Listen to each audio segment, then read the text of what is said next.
श्री भागवत भगवान की है आरती, पापियों को पाप से है तारती।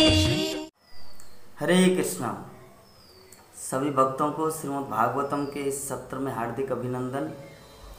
आज का हमारा विषय है श्रीमद् भागवतम का कैंटो 3 चैप्टर 31। विषय है जीवों की गतियों के विषय में भगवान कपिल का उपदेश। भगवान कपिल अपनी माता देवहूति को बिंदु सरोवर के तट पर जो श्रीमद् भागवतम की कथा, सांख्य योग का दर्शन या विभिन्न भक्ति योग की शिक्षाएं, मनुष्य जीवन का लक्ष्य, ये सब वर्णना कर रहे हैं। तो इसी बीच में अपनी माता को उन्होंने जीवों के विषय में सुनाया कि जीवात्मा किस तरह जन्म मृत्यु के बंधन में आता है और कैसे माता के गर्भ में प्रवेश करते हैं, और इस प्रकार सब टॉपिक वर्णना किए। श्री भगवान ने कहा कि हे माता, परमेश्वर की अध्यक्षता से जीव मीन्स आत्मा अपने अपने कर्मफल के अनुसार एक विशेष प्रकार का शरीर, एक विशेष व्यक्ति के शरीर के बीर्ज में वो माता के गर्भ में प्रवेश करता है। और फिर क्या होता है कि पहली रात में वो शुक्राणु तथा रज, माता का रज और पिता का शुक्राणु दोनों मिलते, उसके बाद 5वें दिन में एक मिश्रण बुलबुले के समान हो जाता है, बुलबुले का रूप धारण करता है। और 10वें दिन में एक मटर का दाना, बेर भी कहा जा सकता है, मटर का दाना के बराबर होता है। और धीरे धीरे ये मांस पिंड या अंडे में परिवर्तित हो जाता है ग्रेजुअली। और इस प्रकार दिनों दिन बढ़ता रहता है। और बढ़ते रहने के बाद वो माता द्वारा खाए जाने वाले भोजन से वो तृप्त होते हैं। माता जो भी खाते हैं उसी खाने के अनुसार, उसी भोजन के अनुसार उनको तृप्ति भी होती है, कष्ट भी होता है। अगर माता तीखा, झाल, मिर्ची, क्या बोलते हैं, कड़वी, ये सब अगर खाते हैं तो पुत्र को या जो संतान है गर्भ में, उनको बहुत कष्ट होता है।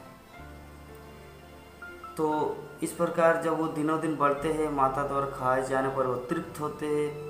और गर्भावस्था में विभिन्न प्रकार के कीड़े मकोड़े उनको काटते हैं, क्योंकि कैसे नरक ऐसी परिस्थिति में फंसे रहता है जीव कि विभिन्न प्रकार का कीड़े मकोड़े अंदर बहुत सारे रहते हैं, कृमिटिक, तो वो बच्चे को काटता है। और जब बच्चे को काटता है तो बच्चे बहुत तड़पता है वो दर्द से। और इसी दर्द को, जो असह्य वेदना, वो पीड़ा को उठाते उठाते वो इतना कष्ट उठाते कि फिर 7वें महीने में जब उनका गर्भ में वो बीज और रज मिलकर वो मटर का दाना हो, जो मांसपिंड बन के 7वां महीना हो गया है, 7वें महीने में जीव अगर भाग्यवान हुआ, अगर वो थोड़ा भाग्यवान हुए, तब क्या होता है, तो उनको अपने 100 जन्मों का स्मरण हो जाता है। अपने बीते जीवन में उन्होंने क्या क्या किए, उस 100 जन्मों का उनका स्मरण में आ जाता है। और स्मरण में आने के बाद वो ऐसी असहाय अवस्था में, इतना दुख वेदना, ऐसी असहाय अवस्था में वो हाथ जोड़कर भगवान से प्रार्थना करते हैं। ये सब घटनाएं बोलने में और सुनने में भी आजकल के जो जनरेशन है, आजकल की जो हमारा बच्चे बोलिए, आजकल का जो जनसंख्या, ये शास्त्रों में विश्वास नहीं रखती। एकमात्र शिला प्रभुपाद की कृपा से ही उन्होंने इस तरह प्रेजेंटेशन किया वैज्ञानिक धारा से कि जो भी बुद्धिमान व्यक्ति होगा वो शास्त्र की बात को मानेंगे। लेकिन जो अभागा है, मूर्ख है, उसको कैसे समझाए? मूर्ख को कोई नहीं समझा सकता। मूर्ख ऑलरेडी मूर्ख होते हैं, पागल को कौन समझा सकते हैं? इतना भूरी भूरी प्रमाण है शास्त्र में, हमारे जीवन से पहले, जन्म से पहले शास्त्र का सोर्स है और शास्त्र में ये सब कुछ वर्णन किया गया है। लेकिन फिर भी हमारी चेतना, हमारा बुद्धि, हमारी चिंताधारा उस परम सत्य को समझने, परम सत्य को जानने का प्रयास ही नहीं करता। यह दुर्भाग्य है वर्तमान संसार की, क्योंकि सब कुछ आजकल जो वैज्ञानिक जैसे डार्विन, प्लेटो, तो उन्होंने जो कुछ एक थ्योरी इस्टेब्लिश कर दिया कि मनुष्य बंदर से आया, तो उसी को लेकर वो लोग चलने लगा। उसको पता नहीं कि बंदर भी एक जीव है, मनुष्य भी एक जीव है, 84 लाख जीव जोनी है, तो उसमें बंदर का मनुष्य से क्या मतलब है? बंदर भी है, मनुष्य भी है, तो अगर सच में मनुष्य बंदर से आता तो बंदर तो लुप्त हो जाना चाहिए, लेकिन अभी भी तो बंदर है, मनुष्य भी है, तो हम कैसे समझेंगे कि मनुष्य बंदर से आया? तो ये सब बहुत सारे प्रश्नवाचक वैज्ञानिकों पर भी लागू किया जा सकता है और किया गया भी है, लेकिन फिर भी मूर्ख लोग जान के, देख के, समझ के, ठोकर खा के, लात खाने के बाद भी समझ नहीं पाता। यहाँ पे कितना सुंदर भगवान कपिल देव अपनी माता को श्रीमद् भागवतम में बता रहे हैं कि किस प्रकार शुक्राणु और रज मिल के बच्चे इस तरह 7वें महीने में भगवान से प्रार्थना करता है। क्या प्रार्थना करता? हाथ जोड़ के असहाय अवस्था में, कि उस समय उनका कोई नहीं है। इसीलिए कहा जाता है ना कि मृत्यु जब किसी का होता तो उसको अकेले ही जाना पड़ता है, और जन्म जब लेते उसको भी अकेला ही आना पड़ता है। बीच के कुछ दिन में जो हमारा समाज, मनुष्य समाज जो मिलता है, और जिसके कारण हम लोग अपने पदवी पोजीशन में इतना गर्वित हो जाते हैं, ऐसा लगता है कि चिर ये हमेशा रहेगा, लेकिन नहीं, एक दिन तो इसको तो छोड़ना पड़ेगा। तो छोड़, इसीलिए यहाँ पर रहते हुए ही कृष्ण भक्ति का आस्वादन करना ही जीवन का लक्ष्य है या होना चाहिए, क्योंकि ये नहीं करने से ए बिना भजिले जसोदा सुतो चोरों में पड़ी वे लाजी। एकमात्र अगर इस समय हम लोग भगवान कृष्ण की भक्ति नहीं करेंगे, भजना नहीं करेंगे, तो क्या होगा? चरम में पड़ी वे लाजी। चरम मीन्स अल्टीमेट, लास्ट में, अंतिम समय में, मृत्यु के समय क्या पश्चाताप करेंगे कि मैंने अपने जीवन को यूं ही गुजार दिया। एक लक्ष्य को प्राप्त करना था मुझे, मनुष्य जीवन का जो उद्देश्य उसको पूरा करना था, लेकिन वो पूरा नहीं हुआ। क्यों? इसके कारण ये मिथ्या अहंकार, पदवी, नाम, यश, प्रतिष्ठा, हम सोचे कि यही सब कुछ है। कृष्ण भी अपनी प्रतिष्ठा बनाए हुए हैं, मैं भी अपनी प्रतिष्ठा बनाऊंगा। तो ऐसी भावना लेकर जब कोई अपने जीवन को यापन करते हैं तो धीरे धीरे महान गर्त में चले जाते हैं और अंत में अंधकार में प्रवेश करता है, नरक की ओर, और पुनः 84 जीव जोनि में वो भटकता है।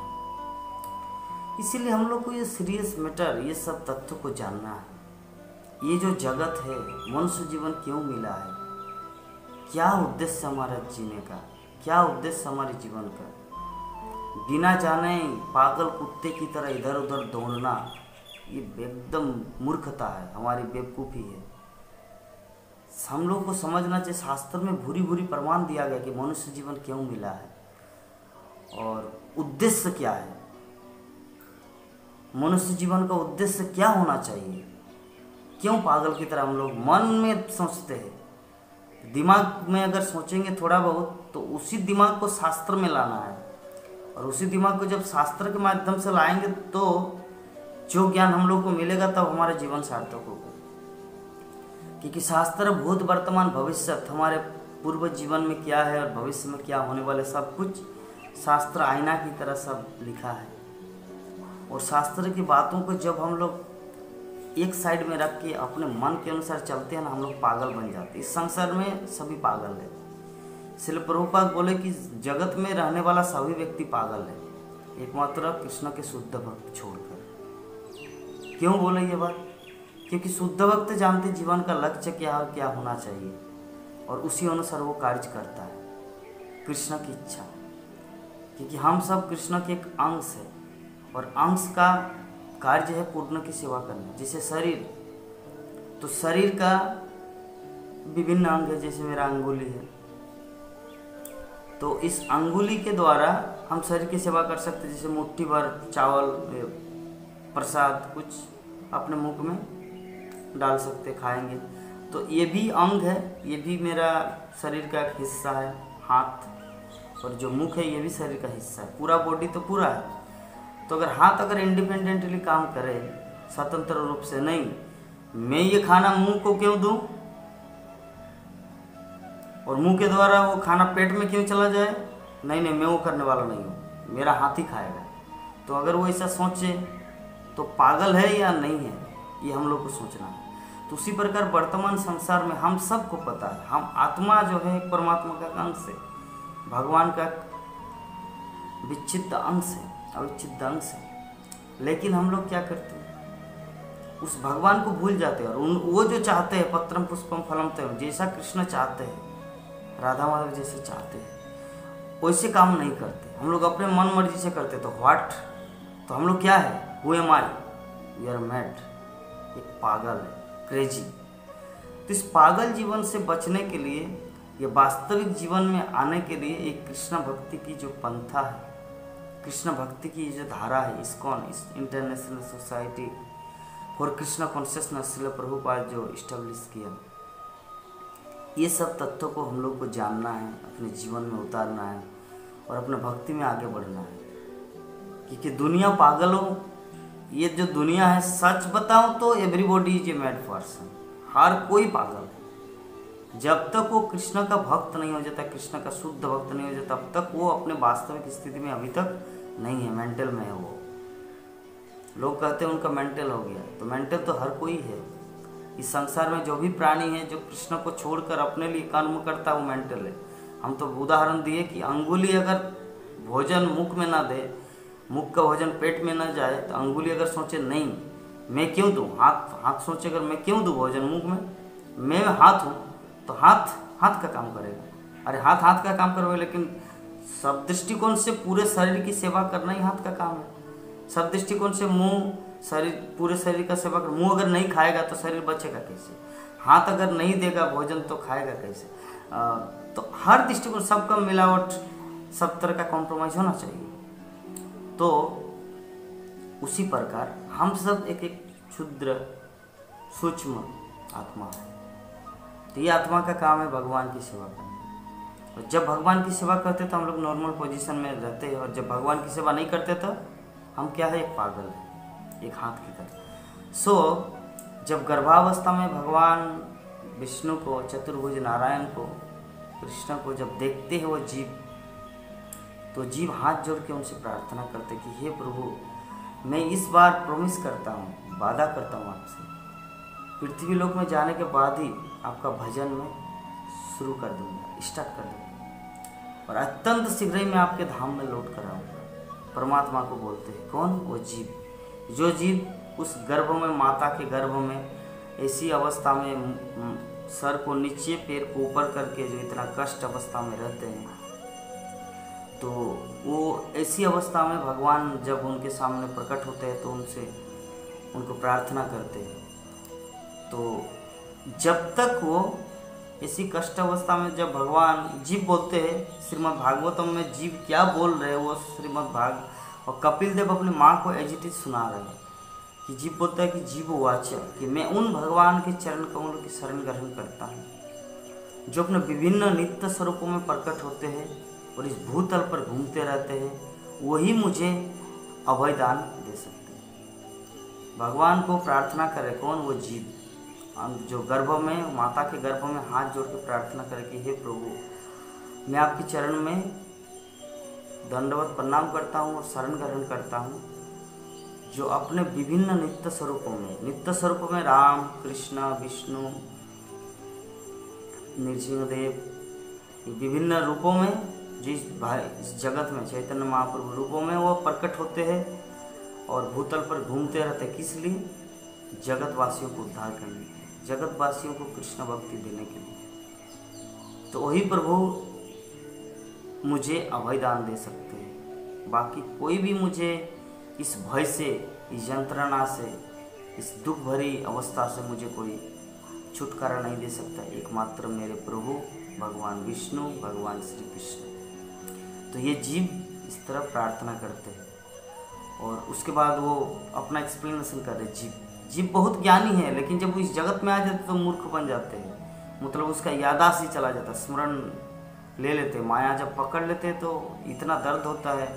भगवान कपिल देव बोल रहे हैं कि हे माता, कि जब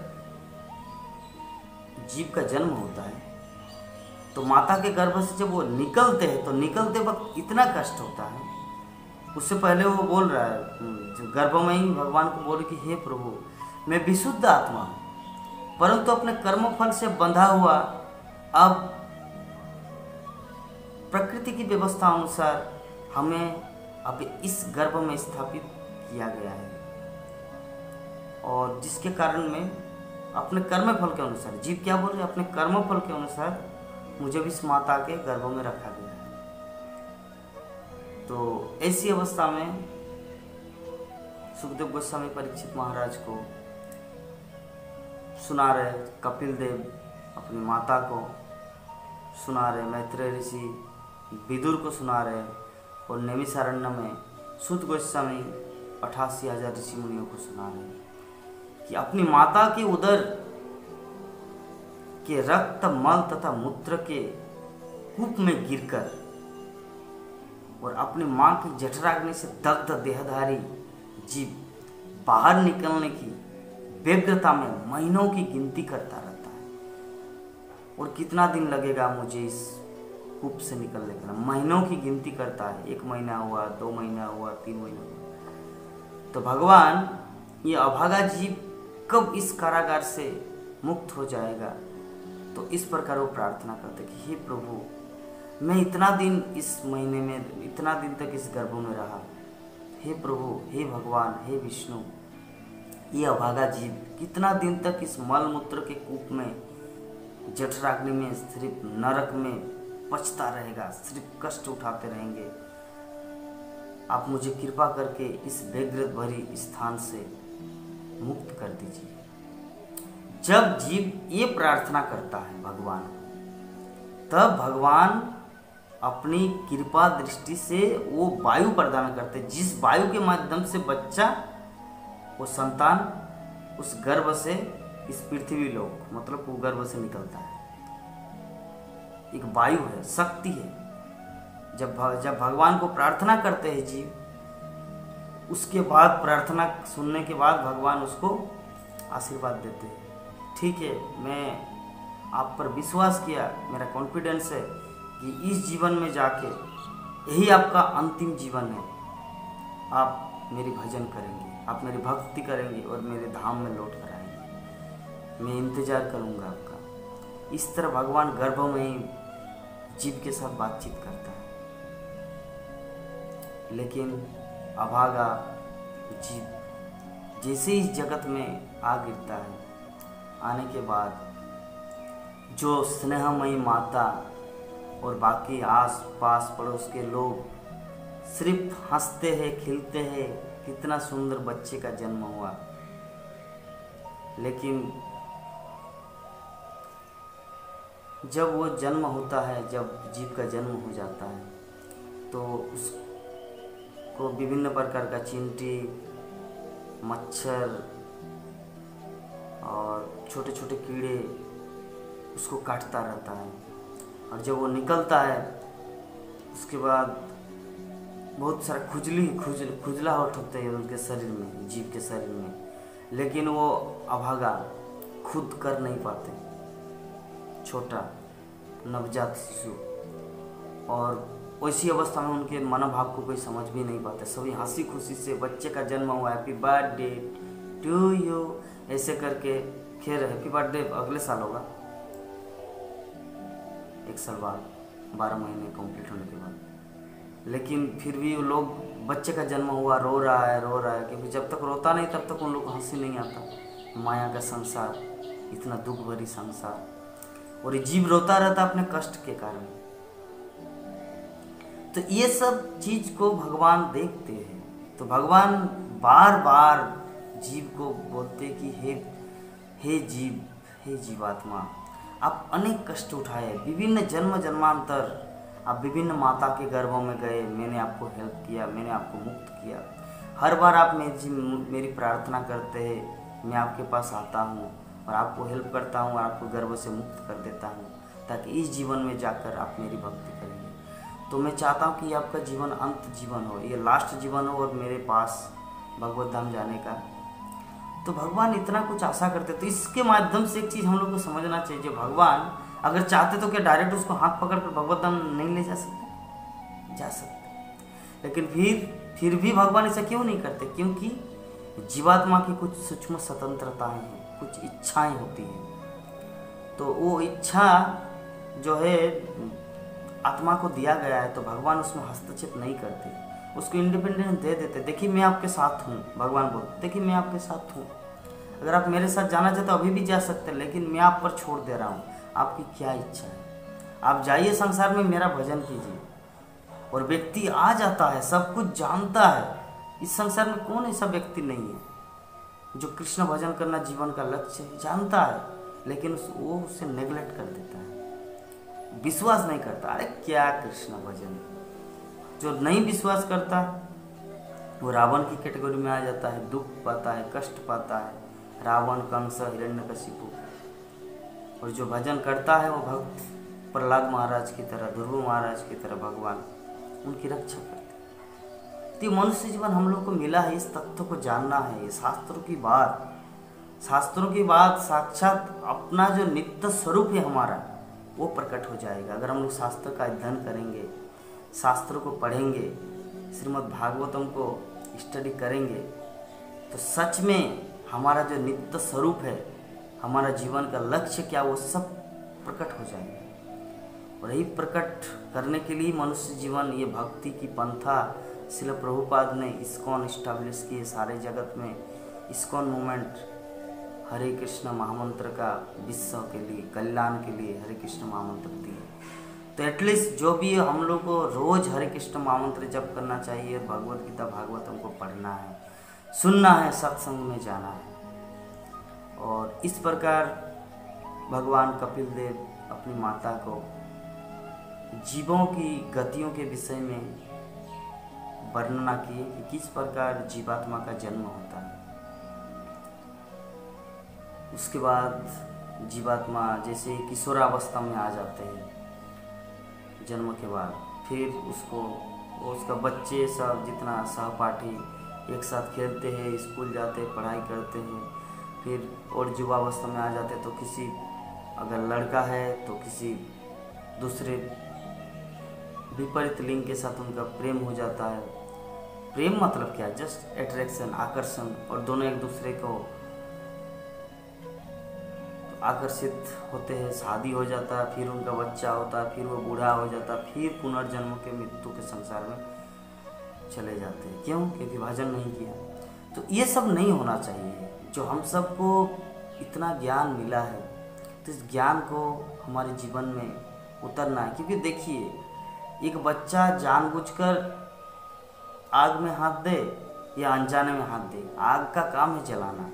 तो हमको ये सब ज्ञान मिला है, शास्त्र में ये सब वर्णित है कि जीवों का ऐसा गति है, अगर वो कृष्ण भक्ति नहीं करेंगे तो अगले जीवन में नरक जाना पड़ेगा, या पुनः किसी माता के घर में, कुत्ते बिल्ली किसी भी माता के गर्भ में उसको जाना पड़ेगा। क्यों? क्योंकि मनुष्य जीवन कृष्ण भक्ति करने के लिए मिला है। लेकिन जब वो ये चांद शिशु अवसर को छोड़ देता है तो पूर्ण रूप से भगवान भी दुखी हो जाते उस जीव के प्रति। तो खैर, हम सबको ये ज्ञान मिला श्रील प्रभुपाद की कृपा से, भगवत गीता भागवतम के माध्यम से। तो ये हमारा परम कर्तव्य है, इस चीज़ को समझना और जीवन में आगे बढ़ना और भगवान को प्रसन्न करना। क्योंकि भगवान हम सबसे कुछ उम्मीद रखे, कुछ आशाएं रखे कि हम उनका शुद्ध भक्त बने, भगवान प्रसन्न होगा। तो एटलीस्ट कुछ भी हो या ना हो, अपने आप को शुद्ध भक्त बनाना है। अपने आप को शुद्ध भक्त बनाने से हम लोग जिसको भी जो बोलेंगे कृष्ण कथा, वो प्रभावित होगा, वो भी कृष्ण का भक्त बनेंगे। तो चलिए, आज का हमारा टॉपिक यही पर था। माता देवहूति को कपिल देव जो उपदेश दिए, उसी के माध्यम से हम सबको ये सब ज्ञान मिला। तो ये हमारा परम कर्तव्य है, कृष्ण भक्ति के पथ को जितना जल्दी हो सके अपने जीवन में लाना है। हरे कृष्णा कृष्णा कृष्णा हरे हरे, हरे राम राम राम हरे। जगत गुरु श्री प्रभुपाद की, ग्रंथराज श्रीमद् भागवतम की जय। इस वीडियो को लाइक करें, हमारे चैनल को सब्सक्राइब कर बेल आइकन जरूर प्रेस करें हमारी न्यू वीडियो सबसे पहले।